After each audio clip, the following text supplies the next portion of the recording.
걸림돌의 인생에서 디딤돌의 인생으로라는 제목으로 여러분과 함께 말씀을 전하기를 원합니다. 제가 앞에 이제 화면을 하나 띄워드릴 텐데요. 이 동전이 어떤 동전으로 보이십니까? 네, 잘 모르시나요? 여기 1센트라고 적혀 있지 않나요? 네, 1센트짜리 동전입니다. 네, 1센트짜리 동전인데요.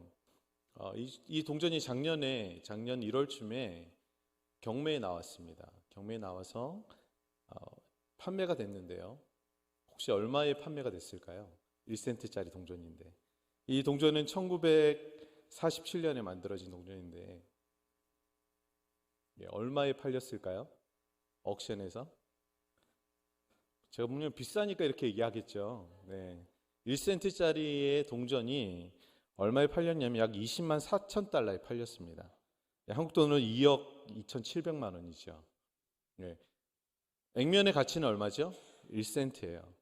근데 그 액면 이면에 있는 가치는 20만 불이 훨씬 넘는 그런 가치를 지니고 있었습니다. 왜 이 동전이 그렇게 희소했는가를 봤더니 1943년에 2차 세계대전 당시에 구리가 모자라서 이게 탄피의 제작에 사용되었던 조폐청의 아연으로 도금된 이 강철 페니를 만들었다고 해요. 그 주조 과정에서 실수로 이 라인에 끼어 들어가면서 구리로 만들어진 한 14개에서 20개 정도의 동전이 있었다고 합니다. 그러니까 실수로 만들어진 거죠. 이게 굉장히 희소한 가치가 있었던 겁니다. 근데 그 당시에 16살이었던 돈 루테스 주니어라는 학생이 학교 식당에서 점심을 먹고 나서 거스름돈으로 1센트를 받았는데 이상하게 보던 것과 다른 거예요. 근데 이 친구의 취미가 무엇이었냐면 동전을 모으는 것이었어요. 그래서 이 동전을 모으면 언젠가는 조금 돈이 되겠다라는 생각 때문에 이 동전을 이제 간직하고 있었죠. 그리고 70년이 지난 후에 이 동전을 냈는데 대박이 터진 겁니다. 1센트가 얼마가 된 거죠? 네, 20만 불이 넘는 돈을 벌게 된 겁니다. 저희 딸도 이런 적이 한 번 있었어요. 저희 딸이 이제 학교에서 점심시간에 밥을 먹는데 친구가 처음 보는 동전을 내더래요. 근데 그 동전이 어떤 동전이냐면 50센트 동전이었습니다. 여러분 혹시 50센트 동전 보신 적이 있으십니까? 오래 사신 분들은 본 적이 있을 텐데 저는 사실 그때 처음 봤거든요. 저희 딸도 학교에서 처음 50센트 동전을 본 거예요. 그래서 그 친구가 돈을 내서 과자를 사 먹으려고 하는 걸 잠시 말려놓고 자기가 일부를 줄 테니까 그 동전을 자기한테 달라고 했다라는 거예요. 그 동전을 바꿔서 집에 가지고 왔습니다. 그래서 저한테 자랑을 하는 겁니다. 아빠 이거 본 적이 있냐고. 너무 새로운 동전이라고 저한테 자랑을 했어요. 제가 이 기사를 읽었었거든요. 그러면서 저희 딸에게 격려해 줬습니다. 이거 잘 간직해놔라. 언제 이 가치가 치솟아서 비싸게 팔릴지 모르니까 잘 간직해놔. 그리고 많은 돈을 벌거든 꼭 아빠에게 그 몫을 떼어달라고 제가 격려했던 적이 있습니다.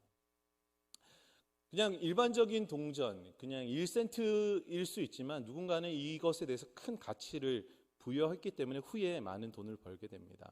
그러니까 사람들이 보는 것이 있지만 그 보는 것에 따라서 가치를 판단하는 것은 사람들마다 다르다라는 것입니다. 오늘 이것은 때론 물건이나 어떤 것에만 국한되는 것이 아니라 예수님에 대한 우리의 가치도 사람들마다 다른 것 같습니다. 이곳에 와 있는 저와 여러분에게 예수님은 어떠한 가치를 가지신 분이십니까? 여러분에게 예수님이란 어떠한 가치가 있으신 분이세요? 여러분의 모든 것을 드려도 아깝지 않을 존재가 예수님이십니까? 저희 그렇지 않나요? 여러분의 모든 것을 드려도 아깝지 않을 존재가 예수님이십니까? 아멘. 네, 저는 그렇습니다.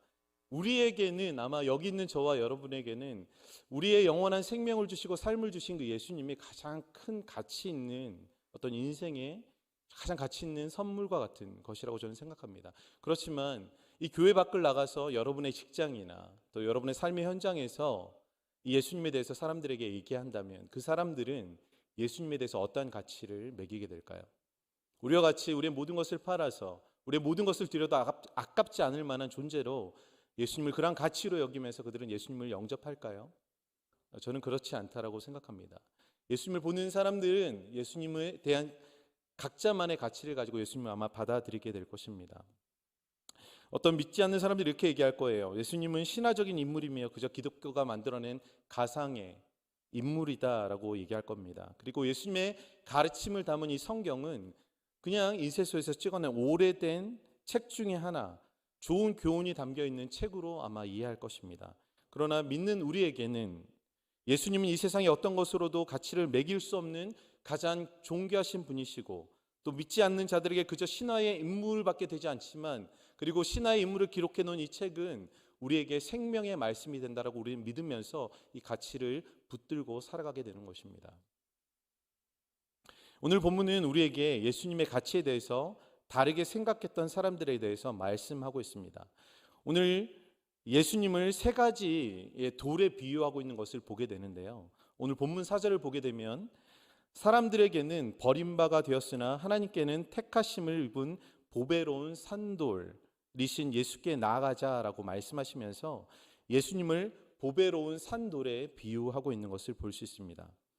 여러분, 사람에게 버림바가 되었다라는 말은 사람들이 예수님의 가치를 알아보지 못했다라는 말로 우리가 이해할 수 있겠습니다.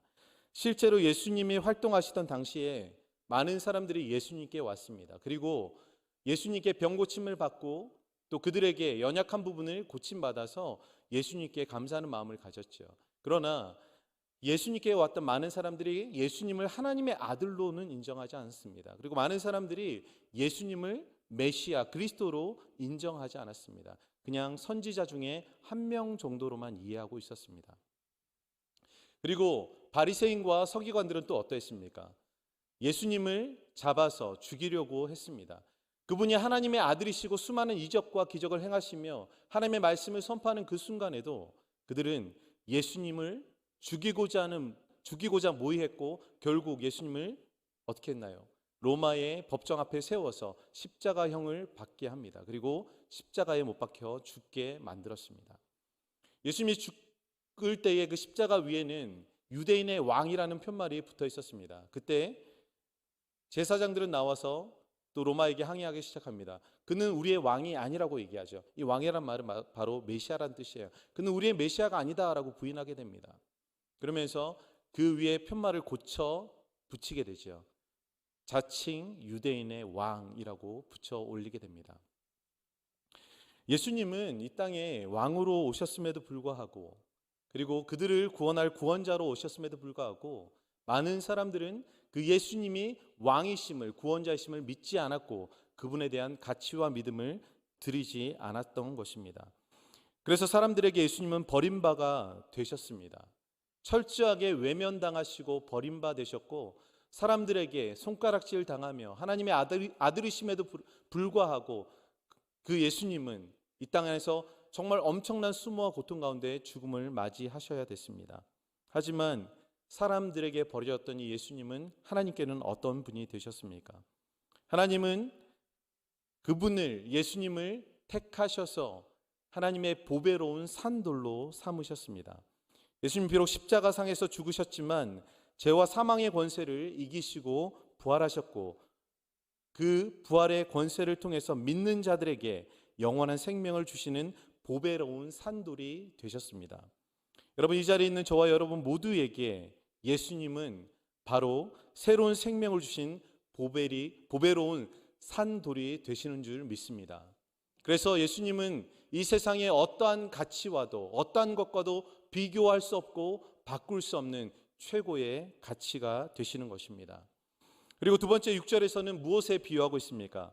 6절을 보게 되면 성경에 기록되었으니 보라 내가 택한 보배로운 모퉁이 돌을 시온에 두노니 그를 믿는 자는 부끄러움을 당하지 아니하리라 하였느니 라고 말씀하고 있습니다. 여기서는 뭐라고 말하고 있죠? 예수님이 어떤 돌로 비유하고 있습니까? 보배로운 모퉁이 돌이라고 비유하고 계십니다. 여러분, 보배로운 모퉁이 돌이 무엇이죠? 영어로는 코너스톤이라고 합니다. 팔레스타인 지방에 우리가 건축을 잘 이해하지 못하면 그 모퉁이 돌, 머릿돌 하면 그냥 사람들은 건축을 할 때에 벽에다가 머릿돌을 저희 교회도 몇 년도에 지어졌는지 또 누가 이것에 이니시에됐는지 그 적혀 있는 걸 보통은 머릿돌이라고 하는데 팔레스타인 지방의 머릿돌은 모퉁이돌은 조금 다른 의미를 가지고 있습니다. 팔레스타인은 나무가 많지 않아요. 사막지대이기 때문에 나무가 많지 않아서 보통은 큰 돌들을 가져다가 성을 짓게 되고 또 진흙이 많기 때문에 그 진흙을 구워서 벽돌을 만들게 됩니다. 그래서 대부분의 집들은 돌로 지어진 집들입니다. 여러분 집을 지을 때 가장 중요한 것이 무엇이라고 생각하세요? 네, 기초가 제일 중요하죠. 땅을 지금도 뭐 한 이 정도의 건물을 지으려면 한 2배 정도의 땅을 파서 기초를 튼튼하게 한 다음에 하는데, 그때 당시에 집을 지을 때는 뭐 땅을 조금 파긴 하지만 제일 중요한 자재가 무엇이었냐면 모퉁이 돌을 만드는 겁니다. 모퉁이 돌을 세우는 것. 양쪽 사각으로 돼 있는 이 곳에 구석에 모서리에 이렇게 돼 있는 돌을 놓는 거예요. 이걸 바로 코널스톤이라고 합니다. 그것을 똑바로 세우지 않으면 이것이 삐뚤어지거나 어그러지게 되면 벽돌을 쌓을 때에 온전하게 집이 올라가지 않기 때문에 쉽게 무너지거나 문제가 생기게 됩니다. 그래서 건축자들이 가장 신경 써서 구하는 돌이 바로 모퉁이 돌이에요. 모퉁이 돌을 보았는데 이것이 이 건물에 합당하지 않다라고 했을 때는 어떻게 하냐면 그것을 버리고 또 다른 것을 구하게 되죠. 그래서 예수님이 모퉁이 돌이 되셨다라는 말은 어떤 말이냐면 건물을 지을 때에 건물을 올리는 디딤돌의 역할을 했다라는 것으로 여러분 이해하시면 되겠습니다. 그래서 저는 오늘 예수님이 이 모퉁이 돌이 되셨다라는 말에 대해서 묵상할 때에 예수님이 모퉁이 돌이 되셨다라는 말은 그 돌의 기초가 되셔서 그 위에 다른 돌들이 올라져서 하나의 집을 이루는 하나의 기초석이 됐다라는 것으로 이해가 되었습니다. 그래서 예수님은 어떤 분이시냐면 우리의 삶의 디딤돌이 되시고 이 교회의 몸된 교회의 디딤돌이 되셔서 어떠한 어려움과 어떠한 상황 가운데서도 우리가 요동치 않고 흔들리지 않도록 우리 삶을 붙드시는 그런 존재라는 것을 깨닫게 되었습니다. 여러분, 머릿돌은 마치 다른 돌들을 위한 디딤돌이 되어서 돌들이 딛고 서서 흔들리지 않는 기초가 되어줍니다. 예수님은 우리의 머릿돌이시자 디딤돌이 되어주시기 때문에 우리는 어떠한 상황이나 환경 가운데서도 흔들리지 않고 강하게 굳건하게 서서 선한 싸움을 싸워갈 수 있는 것을 믿습니다. 그래서 우리는 주님을 날마다 의지하면서 그분의 삶에, 그분의 어떤 기초 안에 우리의 믿음을 두고 우리는 살아가고 있는 것이죠. 예수님은 이렇게 우리에게 보배로운 산돌이 되시고 보배로운 머릿돌이 되신다라고 성경은 분명히 얘기하고 있습니다. 우리가 머릿돌 그리고 산돌만 생각하면 얼마나 좋은지 모릅니다. 그런데 세 번째 돌의 비유는 사실 우리에게는 조금 좋지 않은 비유로 다가올 수 있습니다. 세 번째 비유는 무엇이라고 말을 하냐면 완전히 분위기가 달라져요. 우리가 믿고 따르고 의지하는 예수님께서 모든 사람들에게 디딤돌이 되어주시지 않는다라는 사실이에요. 누군가에게는 걸림돌이 된다라는 사실을 말씀하고 있습니다. 디딤돌은 그것을 밟고 올라서도록 도와주는 돌이지만 걸림돌은 무엇이죠? 넘어지게 하는 돌입니다. 실족해 하는 돌입니다. 예수님이 산돌이시지만 예수님의 디딤돌이 머릿돌이 되시지만 그렇지만 또 누군가에게는 어떤 돌이 되신다고요? 걸림돌이 되셔서 누군가를 엎어지게 하고 넘어지게 하고 실족해 한다라고 말씀하고 있는 것입니다. 오늘 본문 7절과 8절을 우리가 함께 읽어보도록 하겠습니다. 함께 읽겠습니다. 그러므로 믿는 너희에게 보배이나 믿지 아니하는 자에게는 건축자들이 버린 그 돌이 모퉁이의 머릿돌이 되고 또한 부딪히는 돌과 걸려 넘어지게 하는 바위가 되었다 하느니라. 그들이 말씀을 순종하지 아니하므로 넘어지나니 이는 그들을 이렇게 정하신 것이라. 아멘. 여러분, 머릿돌이 되신 예수님을 믿지 않고 거절하고 버린 자들에게는 예수님은 걸림돌이 되셔서 그들을 넘어지게 하신다라고 말씀하고 있습니다. 왜 그럴까요? 앞서 얘기했듯이 예수님의 그 보배로움의 가치를 그들이 찾지 못했기 때문이에요. 보지 못했기 때문입니다. 그래서 그들은 예수님이 오셨음에도 불구하고 이 땅의 구원자로 왕으로 오셨음에도 불구하고 그분을 버렸습니다. 건축자의 버린 돌처럼. 여러분, 아까 말씀드렸던 것처럼 건축자는 어떤 돌을 찾는다고 했죠? 자기가 봤을 때에 기초석으로 쓸만한 돌을 찾는다라고 했어요. 자기 마음에 들지 않는 거예요. 그래서 예수님을 버린 겁니다.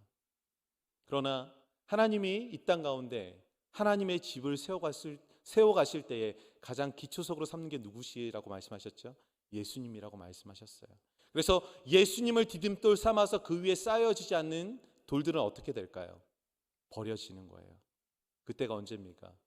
우리가 죽음을 맞이해서 주님 앞에 섰을 때에, 혹은 주님이 이 땅 가운데 심판주로 오셔서 모든 사람이 주님 앞에 서게 될 때에, 그때 우리가 예수님을 건축자의 버린 돌처럼 버린 사람에게는 그 예수님 그분 자체가 무엇이 되죠? 걸림돌이 되어서 모두가 넘어지게 되는 것입니다. 여러분, 세상에 많은 사람들이 예수님의 가치를 모르고 예수님을 쓸모없는 돌처럼 버렸습니다. 여러분, 혹시 노방전도를 나가 보신 적이 있으신가요? 저는 미국에서는 사실 나갈 기회가 없었는데 한국에서는 노방전도를 꽤 자주 나갔었습니다. 함께 사역하던 청년들을 데리고 노방전도를 나가면 항상 찬양을 먼저 합니다. 찬양을 하고 또 앞에서 지나가는 사람들에게 전도지를 나눠주고, 혹시 또 대화를 하고 싶은 사람이 있으면 거기 서서 이제 복음을 제시하고 함께 시간을 보냈던 적이 있습니다. 근데 많은 사람들이 그냥 무관심해요. 찬양을 하는데 그 찬양의 가사에 나오는 예수님이 어떤 분이신지에 대해서 궁금해하지도 않고 그냥 자신의 삶을 살아가기에 바쁩니다. 그리고 복음을 전하고자 했을 때 혹시 교회 다니십니까? 라고 얘기하면 사람들이 그냥 아무런 대답도 없이 그냥 쌩쌩 지나가는 걸 보게 됩니다. 그리고 어떤 사람들은 지나가면서 욕을 하는 사람들도 있습니다. 왜 이렇게 시끄럽게 밖에 나와가지고 기타 치면서 또 사람들 지나다니는 길에 길을 방해하면서 길을 막아가면서 왜 이렇게 하냐라고 얘기하는 사람들도 보게 돼요. 근데 우리는 왜 그렇게 하는 거죠? 여러분, 왜 그렇게 하세요? 너무 귀한 이 생명, 우리가 나눠야 될 이 생명의 복음이 너무나 귀하기 때문에 이 귀한 것을 다른 사람에게 나눠주고 싶은 마음 때문이죠. 이 생명을 나누고 싶은 마음 때문이에요. 그렇지만 이것을 받아들이는 그런 사람들에게는 그런 마음이 없어요. 이 보배로운 가치를 그들이 알지 못하기 때문입니다. 여러분, 결국 그들은 무관심하게 버린 산돌이시며 삶의 모퉁이돌 되시는 예수님에 의해서 인생의 종말에 아마 걸려 넘어져서 영원한 형벌의 심판을 받게 될 것입니다. 여러분, 어떤 기준에서 예수님은 누군가에게는 산돌과 디딤돌이 되시고 누군가에게는 걸림돌이 분명히 된다라는 사실입니다. 오늘 본문은 우리에게 이 산돌이 되시며 디딤돌이 되시는 예수님과 걸림돌이 되는 예수님, 이 두 부류의 사람, 어떤 사람이 예수님을 디딤돌로 삼고 어떤 사람이 걸림돌로 삼아서 넘어지는가를 분명히 본문을 통해서 말씀하고 있습니다. 오늘 본문 7절에는 이렇게 말씀하시죠. 믿는 너희에게는 보배이나 믿지 아니하는 자에게는 이라고 말하면서 바로 예수님을 믿지 않는 자는 예수님이 그들의 삶에 걸림돌이 된다라고 말씀하십니다. 그리고 8절 후반절에는 그들이 말씀을 순종하지 아니함으로 넘어지나니라고 말씀하십니다. 그래서 이 예수님이 어떤 사람에게는 디딤돌이 되고 어떤 사람에게는 걸림돌이 되는가 분명한 기준을 성경은 말씀하시는데, 그것은 바로 예수님을 믿고 순종하는 자에게는 예수님은 산돌과 디딤돌이 되어주시지만 예수님을 믿지 않고 불순종하는 자들에게는 예수님은 반드시 걸림돌이 되신다라는 사실입니다. 여러분, 이 자리에 있는 저와 여러분은 어떻습니까? 예수님이 여러분 삶에 디딤돌이십니까? 아니면 여러분 삶에 걸림돌이 되고 있습니까? 네, 디딤돌이시죠. 네, 아멘. 저도 예수님이 우리의 삶의 디딤돌이라고 믿습니다. 여러분, 예수님을 믿지 않고 불순종하는 자들, 그들에게는 걸림돌이지만 이 자리에 있는 여러분은 예수님이 나의 구주요, 나의 왕이심을 믿고 그분의 말씀 앞에 순종하기 위해서 여러분 노력하고 또 그 순종을 위해서 애쓰고 힘쓰고 계신 분들이라고 믿습니다.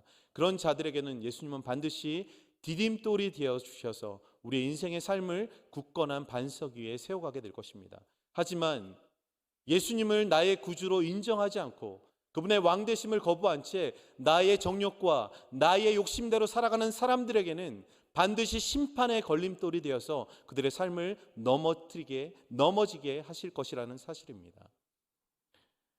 사랑하는 여러분, 우리는 디딤돌 대신 예수님 위에 서서 주님과 함께 살아가는 사람들입니다.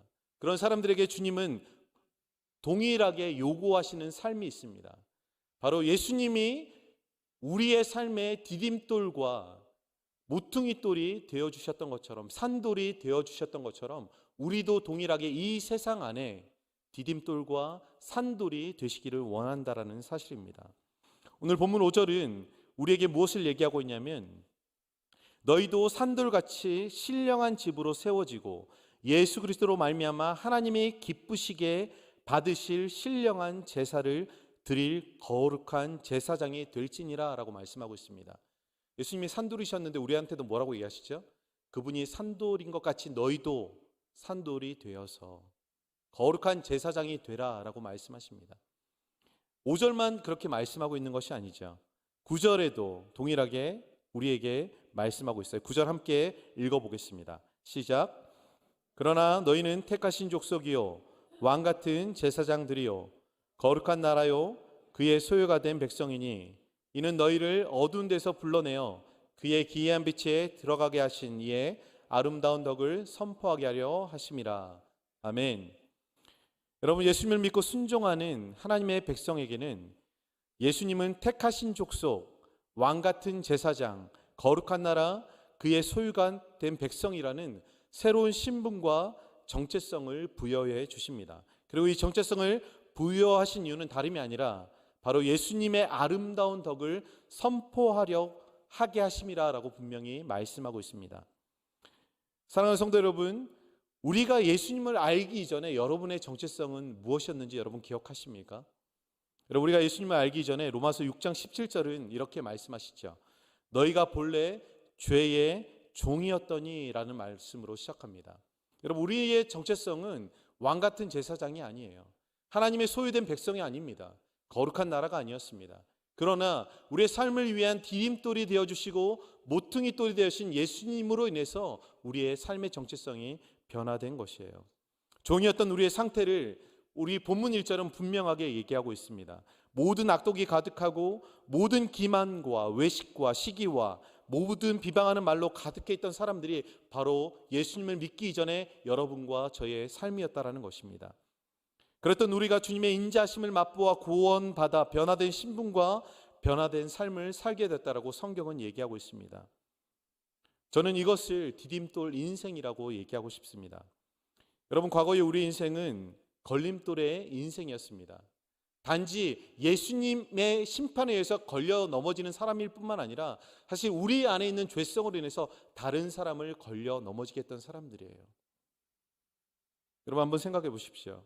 우리 말에 얼마나 많은 악독함이 있었습니까? 우리 삶 안에 얼마나 많은 기만이 있었습니까? 기만은 속이는 것이죠. 얼마나 많은 외식이 있었습니까? 그렇지 않은 척했던 우리의 모습들, 시기하고 비방하는 말로 가득 찼던 것이 우리의 모습이 아니었습니까? 그래서 우리의 삶 때문에 누군가는 걸려 넘어지고 실족하는 그러한 삶이었습니다. 그런데 주님은 주님의 그 은혜로, 그 디딤돌 대신 주님의 은혜로 우리의 삶을 다시 한 번 더 그 반석 위에 세우셔서 우리로 하여금 이제는 사람을 걸려 넘어지게 하는 사람이 아니라 사람을 세우는 디딤돌의 인생으로 우리 삶을 변화시켰다라는 사실이에요. 그래서 우리를 무엇이라고 말씀하십니까? 왕 같은 제사장, 거룩한 나라, 하나님의 소유된 백성이라고 새로운 정체성을 부여하고 있는 것입니다. 그리고 이 정체성에 맞게 내가 너희들에게 그랬던 것처럼 이 세상 안에 아름다운 덕을 선포하라라고 우리에게 말씀하고 있는 것입니다. 여러분, 제사장의 역할은 무엇입니까?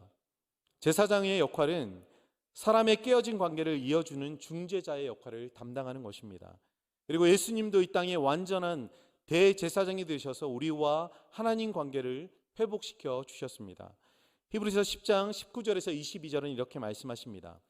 그러므로 형제들아, 우리가 예수의 피를 힘입어 성소에 들어갈 담력을 얻었나니 그 길은 우리를 위하여 휘장 가운데 열어놓으신 새로운 살 길이요 휘장은 곧 그의 육체니 또 하나님의 집 다스리는 큰 제사장이 계심에 우리가 마음의 뿌림을 받아 악한 양심으로부터 벗어나고 몸은 맑은 물로 씻음을 받았으니 참 마음과 온전한 믿음으로 하나님께 나아가자라고 말씀하고 있습니다. 예수님은 우리가 하나님께 나아가는 새롭고 산 길이 되셨으며 자신의 모든 것을 드려 우리를 위한 거룩한 희생 제물이 되어 주셨습니다. 하나님이 우리에게 원하시는 것, 그것은 바로 이 세상 안에 하나님과 관계가 단절된 사람들에게 나가서 그들의 삶 안에 디딤돌이 되어 주라는 것입니다. 여러분, 과거의 구약시대에 하나님께서 이스라엘 백성을 택하셨던 이유는 그들을 선민 삼아서 나의 소유된 백성으로 삼아서 그들 안에 잘 먹고 잘 살고 그들을 축복하는 삶을 누리라고 부르신 게 아니라 바로 그들을 제사장 나라 삼아서 하나님이 통치하고 다스리는 백성이 어떠한 삶을 살고 있는가를 그들로 하여금 모델링하기 위해서 그들을 선택하셨다라고 주님은 말씀하십니다.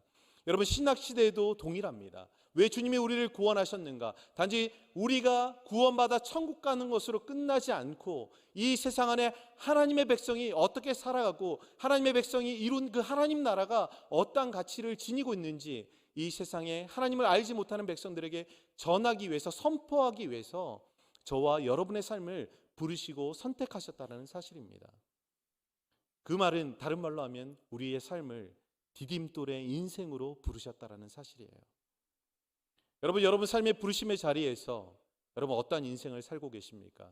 여전히 우리의 삶의 신분은 변화되었지만 혹시 누군가를 실족하고 넘어지게 하는 걸림돌의 인생은 살고 있지는 않습니까? 주님이 우리를 디딤돌의 인생에서 다른 사람을 세우는 인생으로 부르셨음에도 불구하고 여전히 내가 그 신분에 합당한 삶을 살지 못한 채, 주님이 행하신 그 놀라운 일을 선포하지 못한 채 다른 사람을 실족해 하는 걸림돌의 인생을 살고 있다면 주님 우리의 부르심에 우리는 합당한 삶을 살고 있지 못하는 것입니다. 사랑하는 여러분, 우리 모두는 주님의 그 선한 일을 선포하기 위해서 부름받은 사람들입니다. 여러분, 주님이 여러분 삶 안에 어떤 선한 일을 행하셨습니까?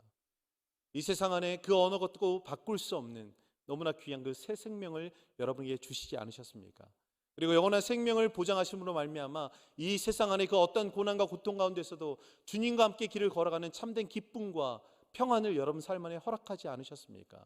여러분, 그렇다면 그것을 우리가 얻고 누리고 있다면 동일하게 그 얻고 누린 것을 어떻게 해야 될까요? 선포해야 하는 것입니다.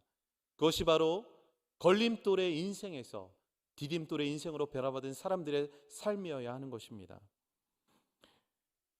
여러분, 우리가 너무나 잘 아는 한 사람을 여러분에게 소개해드리고 싶습니다. 성경의 인물입니다. 바울이죠. 여러분, 너무나 바울에 대해서 잘 알고 계실 것입니다. 여러분, 그가 예수님을 만나기 이전의 삶은 어땠습니까? 예수님을 핍박하고 예수 믿는 사람들을 핍박하고 그런 사람들을 찾아다니면서 잡아들여서 공회로 끌고 가서 재판받게 하고 그들을 심판했던, 정죄했던 사람이 바울이었습니다. 우리가 너무나 잘 아는 스데반이, 첫 번째 순교자였던 스데반이 죽는 그 순간에도 바울은 그 앞에 그가 죄인이라는 증인석에 서서 그 옷을 받아서 그 앞에 서면서 그의 죽음을 눈앞에 목도하게 됩니다. 그 이후에도 끊임없이 그리스도를 믿는 사람들을 잡으러 다니면서 픽박하는 가운데 있었습니다. 다메섹으로 가는 그 과정 가운데서 그가 예수님을 만나는 그 순간에도 그가 했던 것은 바로 믿는 사람들을 잡아서 핍박하는 것이었죠. 그랬던 그가 다메섹 도성에서 예수님을 만나고 난 이후에 삶이 180도 변하게 됩니다. 그가 예수님 만나기 이전의 삶은 어떤 삶이었습니까? 사람들을 걸려 넘어지게 하는 사람이었습니다. 그리고 그는 심판, 진노의 심판 가운데, 예수 그리스도의 진노의 심판 가운데서 예수님을 디딤돌로 삼은 사람이 아니라 걸림돌로 삼았던 사람입니다. 근데 그가 정말 예수님을 만나고 난 이후에 그의 삶은 어떻게 되었습니까? 그는 어떠한 고난과 핍박 가운데서도 굴하지 않고 생명의 복음을 전하는 일에 자신의 모든 것을 쏟았던 사람이었습니다. 자신이 가지고 있던 배경, 학식, 지식, 명예, 그 모든 것을 배설물로 여기고 오로지 자신을 어두운 데서 불러내어서 기이한 빛에 들어가게 하신 그 아름다운 예수 그리스도의 복음의 덕을 많은 사람들에게 선포하는 일에 자신의 일생을, 남은 일생을 바치게 됩니다.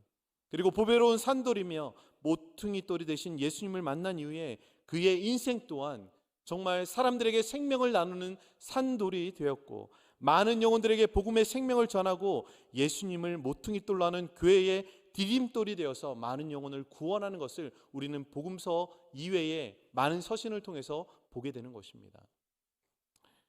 사랑하는 성도 여러분, 우리가 정말 예수님을 만난 인생이라면, 정말 우리가 예수님을 만나서 변화된 인생이라면 우리는 더 이상 누군가에 의해서 또 누군가를 걸림돌에 넘어지게 하는 사람이 아니라 우리는 우리의 삶을 통해서 누군가를 세우고 일으켜서 하나님의 생명을 나눠야 하는 사람인 것을 잊지 말아야 할 것입니다.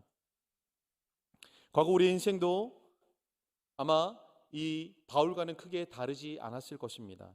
하지만 변화된 우리의 삶은 이제는 과거의 걸림돌의 인생이 아니라 이제는 디딤돌의 인생으로서 전환되어서 하나님이 기뻐하시는 삶으로, 하나님이 원하시는 삶으로 드려져야 한다는 것입니다. 사랑하는 여러분, 우리가 부름받은 모든 곳에서 택하신 족속으로, 왕 같은 제사장으로, 거룩한 나라로, 그분의 소유가 된 백성으로 하나님 나라의 복음을 선포하고 전하는 여러분의 삶이 될 수 있기를 주님의 이름으로 축원드립니다. 함께 기도하겠습니다.